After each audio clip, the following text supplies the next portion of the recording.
Məişət zorakılığı yaxın qohumluq münasibətlərindən sui-istifadə etməklə birinin digərinə qəsdən nəinki fiziki, həm də mənəvi zərər vurmasıdır.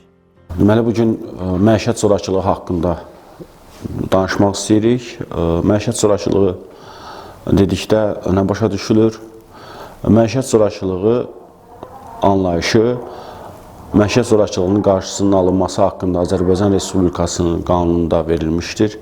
Həmin qanuna əsasən məişət zorakılığı qohumluq münasibətlərindən birgə və ya əvvəllər yaşamaqlarından sui-istifadə etməklə qanunda göstərilən şəxslərin birinin digərinə qəsdən fiziki və ya mənəvi zərər vurması hesab edilir.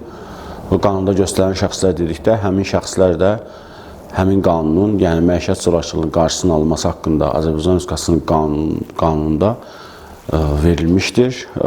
Bu da yaxın qohum olan ailə üzvlərinə, ər, arvad, valideynlər, uşaqlar, nənələr, babalar, nəvələr, doğma və ögey qardaşlar, bacılar və s. nəzərdə tutulur.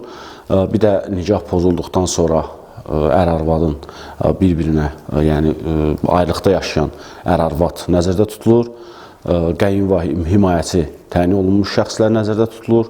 Bir də ki, qanuni nikahda olmayan, yəni kişi və qadının, ha belə onlarla birgə yaşayan qohumlar hesab edilir həmin o şəxslər. Qanunla məişət zorakılığının 4 növü müəyyən edilmişdir. Burada məişət zəminində fiziki zorakılıq. Fiziki zorakılıq. Bura çox zaman yüngül şiddət kimi bəraət qazandırılan şillə vurmaq da daxil olmaqla itələmək, yumruqlamaq, silkələmək, boğmaq, hər hansı bir yerdə qapalı saxlamaq, qurbana qarşı hər hansı silahdan istifadə etmək və bütün digər bədənə qarşı törədilən şiddət növləri daxildir. Burada göstərən şəxsin bir-birinin digərinə hər hansısa fiziki təzyiq göstərməsidir, yəni zor tətbiq etməklə təhlükə yaratmaqdır, təhlükəsini pozmaq, döymək, sağlamlığına zərər vurmaq, işgəncə vermək, ha belə azadlıq hüququnun məhdudlaşdırılması hesab edilir. Məişət zəminində psixi zorakılıq, yəni məişət zorakılıq növlərindən biridir.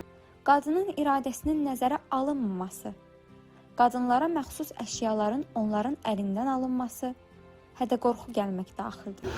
Göstərilən şəxslərin, yəni yuxarıda sadaladığımız həmin şəxslərin bir-birinə digərinə qəsdən, burada qəsdən xüsusi vurğulanmalıdır, qəsdən psixi təzyiq göstərməsi və ya dözülməz psixi şərait yaradılmasına yönəlmiş hərəkətləri.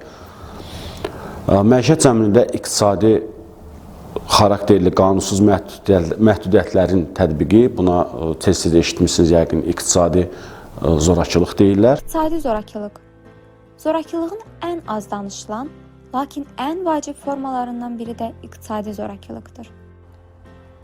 İqtisadi zorakılığa hər iki partnyorun işlədiyi və ya bir nəfərin işlədiyi halda yalnız bir nəfərin pula nəzarət etməsi, necə xərclənməsinə qərar verməsi, partnyorun istifadəsinə heç bir və ya kifayət etməyən pul məbləğinin verilməsi, işləməyə qadağa qoyulması və ya peşə seçiminə məhdudiyyətlər qoyulması, beləliklə də qadının iqtisadi asılığa salınması daxildir.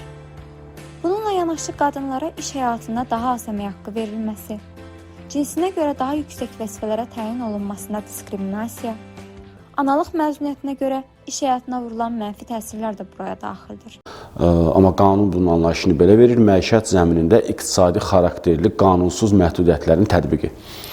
Şəxslərin bir-birinin digərini onun mülkiyyətində, sərəncamında və ya istifadəsində olan əmlaklardan, gəlirlərdən məhrum etməsinə, iqtisadi asıllıq yaratmasına, belə asıllığı saxlamasına və ya ondan sui-istifadə etməsinə yönəlmiş hərəkətlər. Həmin bu iqtisadi zorakılığın anlayışıdır. Məişət zəminində cinsi zorakılıq digər məişət zorakılıq növlərindən biridir. Cinsi zorakılıq. Bu zorakılıq növünə evlilik statusundan asılı olmayaraq, şəxsin iradəsinin əksinə ona zor tətbiq etmək və ya cinsi əlaqəyə şantaj, aldatma, nədənsə məhrum etmək və ya şiddətlə hədələməklə məcbur etmək daxildir.